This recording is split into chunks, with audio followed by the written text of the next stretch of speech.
आमर नुलु महापात्र मला ठारू आज पर्यंत जे कि शफिक उद्दीन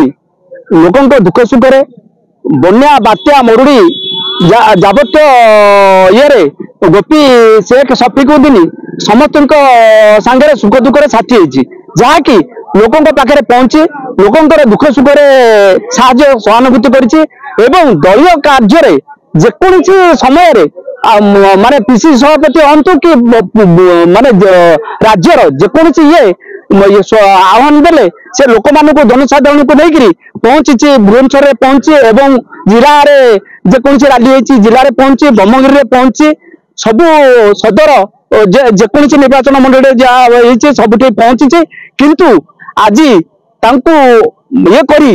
डोमिनेट करी जोड़े अनाम जन जहाँ को कई लोक जानी ना जे दुख सुख साथी है जे कांग्रेस दल को आम जानी ना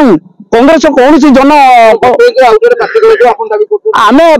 ये करूँ बदल दि जाए आम गोपी शेख शफिक उद्दीन के प्रार्थी करा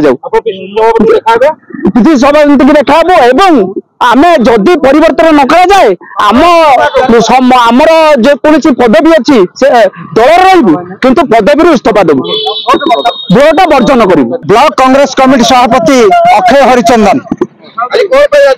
आज एभली परिवर्तन होती आमर कांग्रेस पीसीसी कमिटी जो नेतृत्व देइचंती एमएल टिकेट देइचंती सेतरे आमर 10,000 कर्मी कांग्रेस कर्मी असंतुष्ट अछंती कारण नुलु महापात्र मरिबा परे ये ब्रह्मगिरी निर्वाचन मंडली दायित्व नहीं शेख शफिक उद्दीन जहाँ को कि आम गोपी भाई परिचित गोपी भाई आज पर्यंत आमर सुख दुख साथी होता ताकू गत थर ये हैरान करते सबू करिया लोक सी रैली ठू आरंभ कर दुख सुख विभिन्न अनुष्ठान सहित से संश्लिष्ट प्रत्येक कांग्रेस कर्मी गोपी भाई बोली जनाशुना किंतु आज जो विधायक पड़िया सबू रैली सबू जगार गोपी भाई उपस्थित किंतु आज से परिवर्तन कर जड़े अनामधेय व्यक्ति को जहाँ को लोक जनसाधारण चिन्ह ना टिकेट देइचंती किंतु आमर गोटे दाबी टिकेट परिवर्तन करी गोपी भाई को टिकेट कांग्रेस तरफ टिकेट दि जाऊ आम शरद पट्टनायक को